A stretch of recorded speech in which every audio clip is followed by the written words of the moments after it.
When you see your favorite brand of tuna colorfully displayed on the grocer's shelf, you perhaps think of it as a delightful adventure in eating. But do you ever think of the real adventure behind that can of tuna? The dramatic, suspenseful story of the men who spend at least 6 months out of every year of their lives searching the seas, battling the elements, risking their lives to bring one of the sea's great delicacies to the family table. The tuna story begins in the port of Los Angeles, California, the home of America's tuna fleet. Here are the modern tuna clippers, ready to go down to the broad Pacific after the wily skipjack and the yellowfin. The modern tuna clipper is a gleaming testimonial to the scientific progress of marine engineering.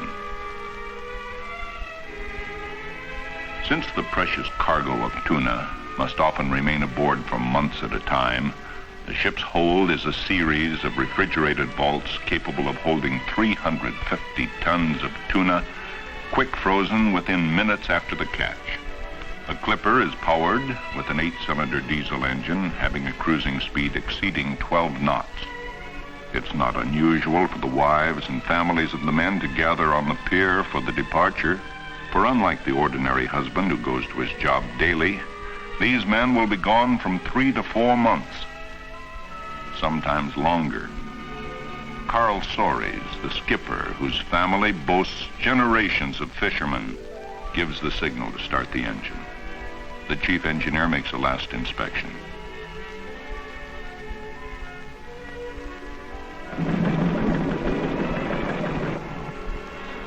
And so, the voyage begins.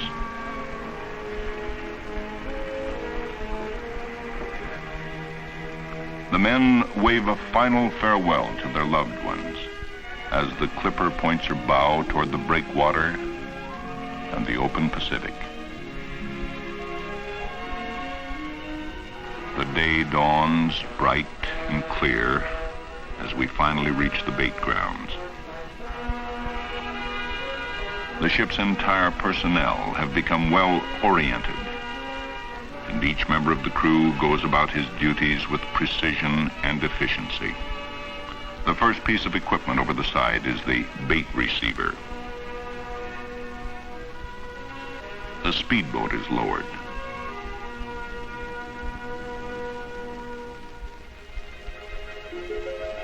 And finally, the skiff, loaded with the bait net. Since we intend fishing in warm, tropical waters, we'll use anchoveta as bait because they are native to the same waters as the tuna. So our lookout studies each swell and ripple, hoping for signs of the little fish. The pelicans, too, regard anchoveta as a tasty morsel. Goony birds in the vicinity also signify that anchoveta are around. The netting operation begins as the boats start paying out the net. This is shallow water and not deep enough for the tuna clipper.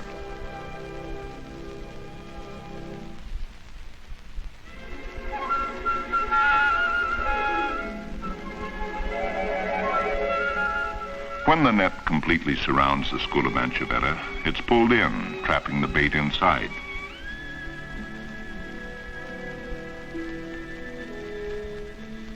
Here's an unwelcome stranger that causes the fisherman no end of trouble. We call him a one-finger shark because he nips off one finger at a time and, in spite of his small size, can rip a bait net to shreds.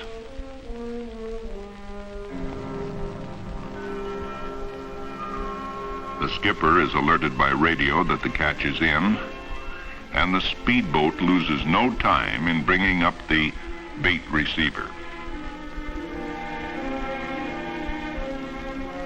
This transferring operation from the net to the receiver is dangerous not only to the crew but to the fish themselves, because anchoveta frighten easily and in panic do great damage to themselves. When the bait receiver is full, it is towed with great caution back to the Tuna clipper. Here, another equally hazardous transferring operation takes place. The hold of the clipper has been filled with seawater, which is circulated to keep the bait alive. To the fisherman, the bait is known only as chum, and the man who handles it is the chummer. And 6,000 scoops of chum will be in the hold before we leave the bait grounds. As the bait is being gently transferred, more pelicans drop down for a fish dinner. Unmindful of the men, they figure this is a feast for them alone.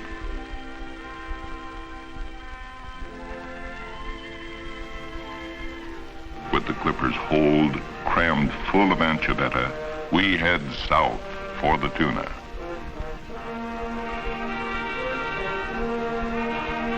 A masked man is constantly aloft in the crow's nest. Perhaps he'll sight porpoises as they leap in and out of the waves, hoping to feed on the small fish that the Tuna drive to the surface. Now the man on the bridge scans the seas with high-power binoculars.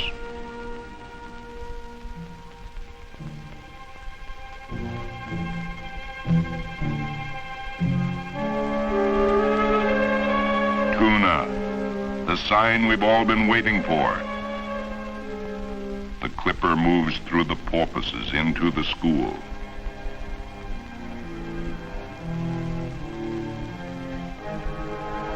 Every man on board goes into action. And with the precision of a highly trained team, the men move in preparation for the catch. The chummer goes to work throwing out the live bait. The Tuna, in their frenzy for food, strike at anything, including the unbaited hooks. On they come, and with each flash of a pole, 20, 30, 50 pounds of tuna are tossed on deck.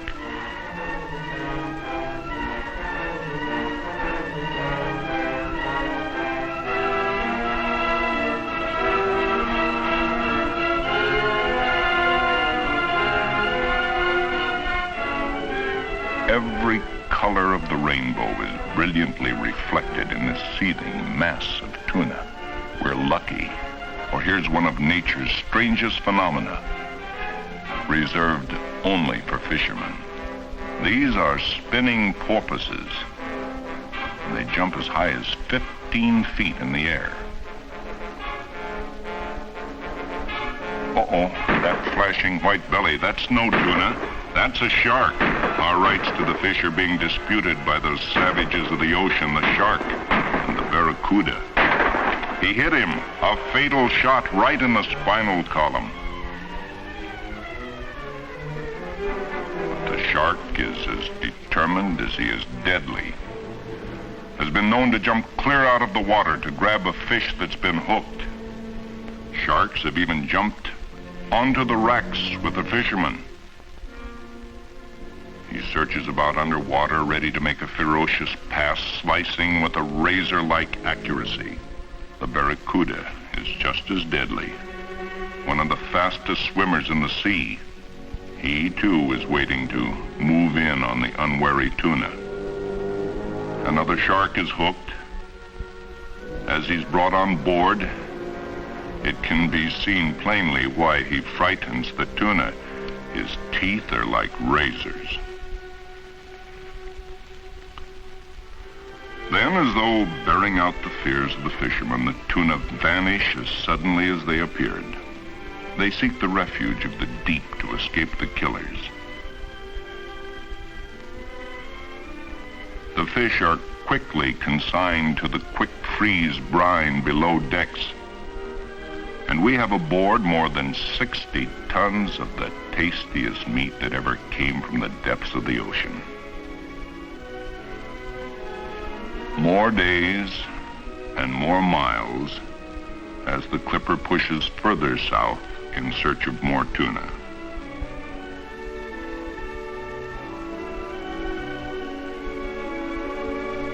The skipper sights some big fellows on the horizon and moves the clipper toward the school.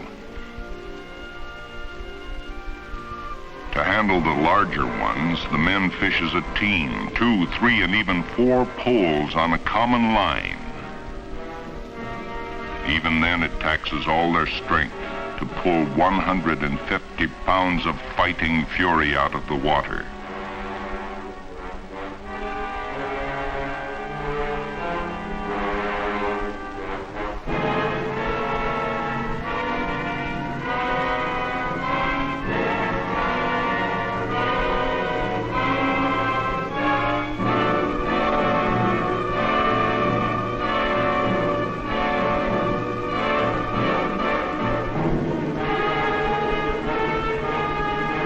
Tuna, called by Zane Grey the tiger of the sea, have a voracious appetite.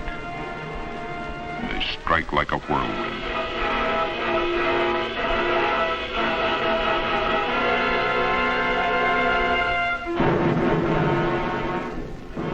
This is one method of fishing, but let's look at another. The tuna industry is constantly pioneering new methods which will streamline fishing procedures. Van Camp was a leader in developing a different way to catch tuna called purse seining. A part of the chicken of the sea fleet of tuna clippers is being converted to purse seiners by replacing poles with a giant nylon net. The main advantage of purse seining is that no bait is needed, but the age-old problem of tuna fishing is still finding the fish. There are whitecaps in the distance. Is it wind? Perhaps. No, it's fish. But are they tuna? Yes. This school is a large one.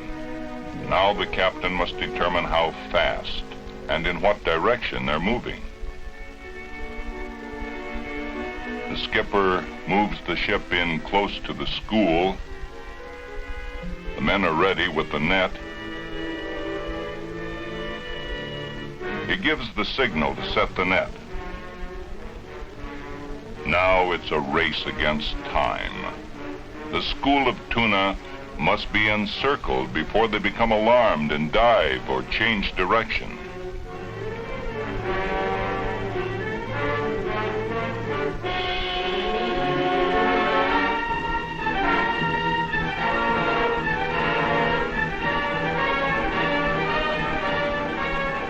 This nylon net is 1/2 mile long and costs $50,000. It reaches 40 fathoms, or nearly 250 feet, down into the sea. The ship rapidly sets the net to surround an expanse of water equal in area to several football fields.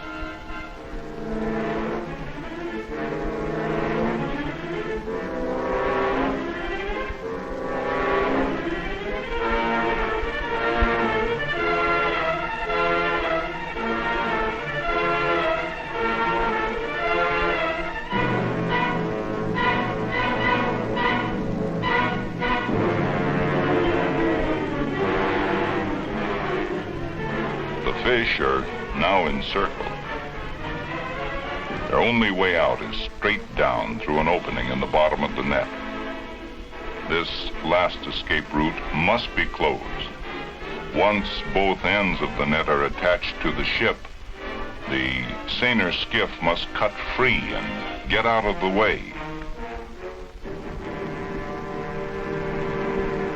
Manpower has set the net. Now machines take over.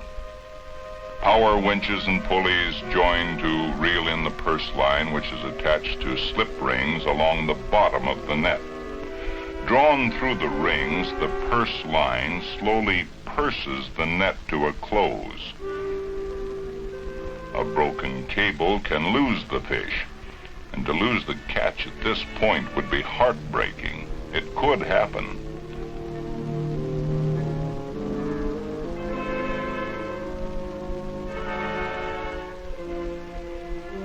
At last, the purse line rings break the surface, indicating that the tuna's last escape route has been closed.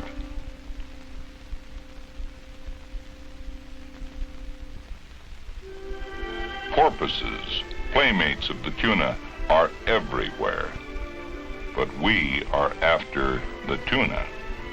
Here they are, colorful, tasty tuna, shown in their natural underwater home, but inside our net.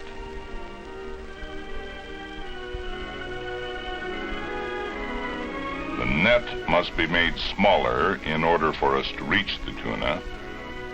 It is pulled in by a powerful winch and is carefully stacked so it will be ready to use again.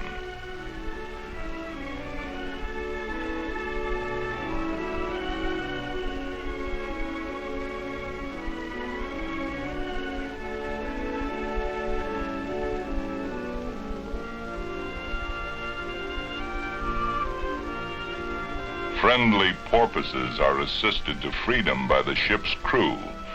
These highly intelligent mammals seem to know the fishermen are trying to help them.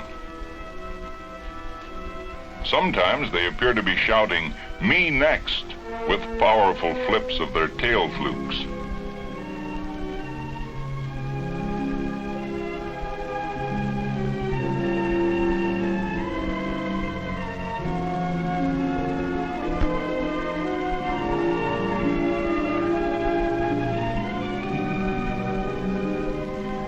Dangerous sharks also lurk in the net, making operations dangerous for the men.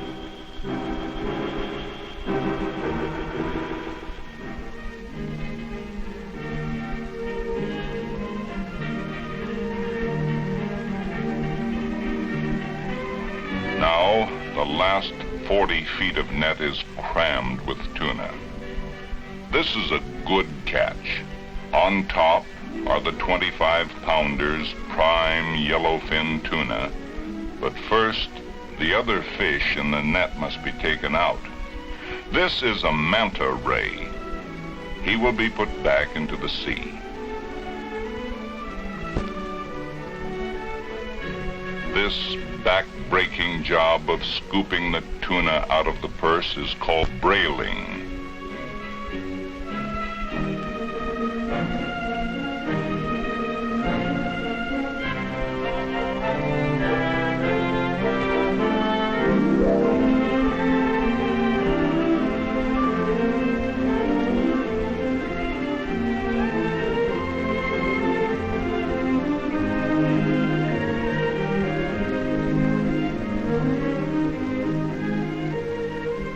Into the freezing brine they go, the climax to this new method of tuna fishing, pioneered by Van Camp to bring more quick-frozen, fresh-stored tuna to your table, faster and more efficiently than ever before.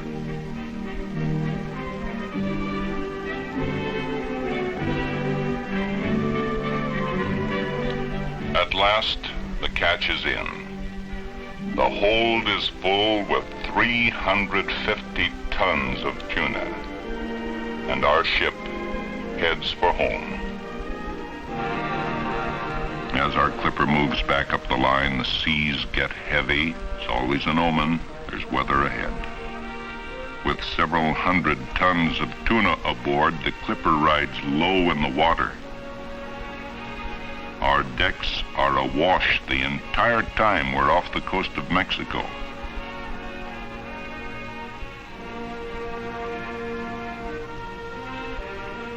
Finally, after days of being tossed by the storm, we enter Los Angeles Harbor. Home is the fisherman, home from the sea. The first step in processing and preparing the tuna for the family table is this trip from the deep freeze hold of the clipper. The fish travel by way of a large sluice to the weighing table.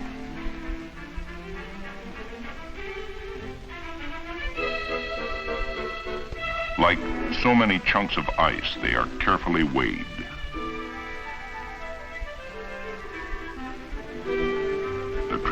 preparation continued as the tuna take their last swim to the huge thawing pens where, immersed in pure salt water, the fish are slowly thawed out.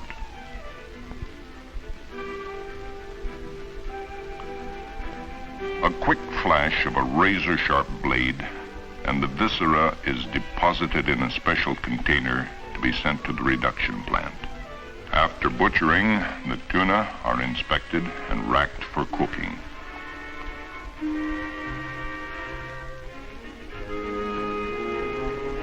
They are racked according to size to ensure proper length of cooking time, which ranges from 1 to 10 hours at a temperature of 218 degrees Fahrenheit.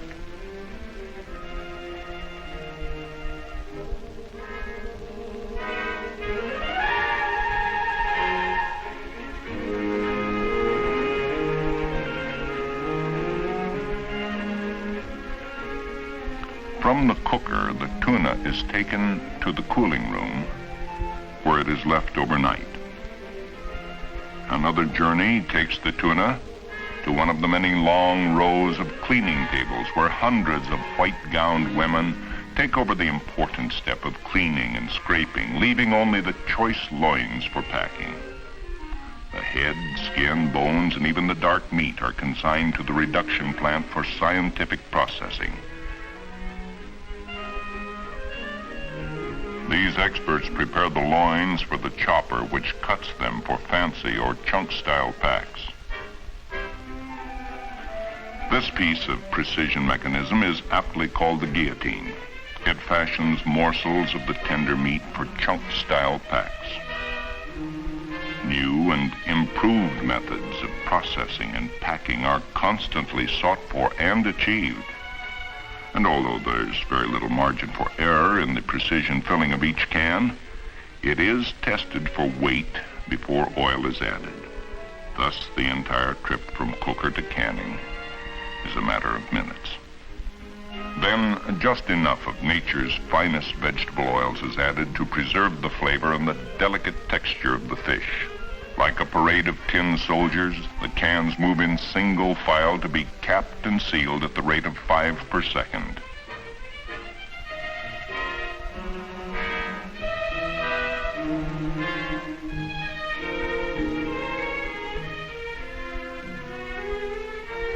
These huge baskets are rolled into the giant retorts where the tuna, can and all, is subjected to a temperature of 242 degrees Fahrenheit for 80 minutes.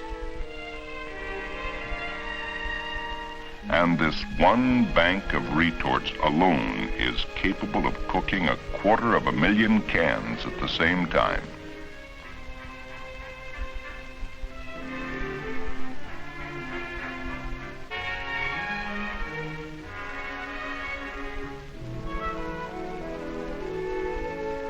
After being cooled in these metal baskets, the cans are given a final inspection for weight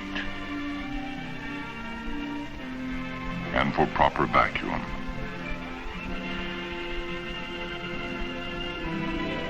Then spot checks are made of the meat itself.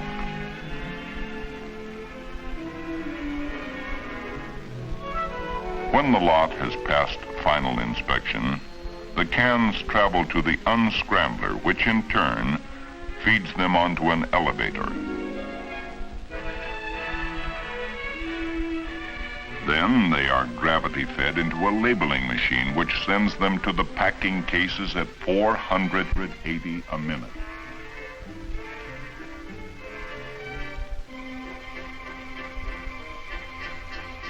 The end of the line, but only in the packing house. Now the tuna, delicious light meat in chunk style or the solid pack, is ready to be shipped by case or carload to the dealer's shelf. And here is the prize of the fisherman, ready to become the most versatile performer in your kitchen. Which will it be, chunk style or solid pack? Which will it be? Well, if you're planning to serve tuna salad, either the solid pack or the chunk style will be just right.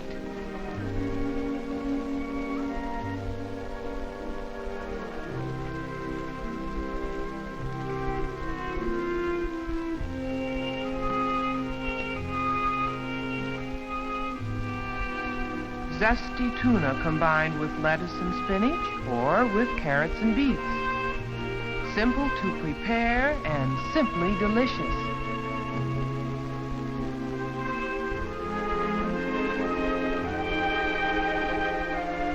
Let's see what one solid pack can will do. Serve it hot as tuna chop suey.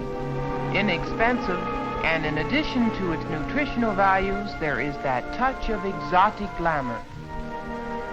Serve it cold as a molded tuna salad. Fancy enough for any buffet. To prepare this tuna cream dip, use either the solid pack or chunk style. Most people prefer the chunk style combined with a little sour cream, horseradish, and onion salt. Use it in hors d'oeuvres, canapes, spreads, and of course, a heaping plate of tuna sandwiches is sure to please. Unless you run out. And for the party on the patio, or for that picnic in the park, don't forget the barbecued style of tuna dishes. The whole sandwich can be wrapped in foil and grilled, or the meat itself can be sizzled to a golden brown. And tuna is now available in a dietetic pack, prepared and canned under the most rigorous scientific control. Its meal-making magic lends itself in 1,000 ways to easy-to-prepare, low-cost, elegant meals. So whenever you think of tuna, look for the mermaid on the label.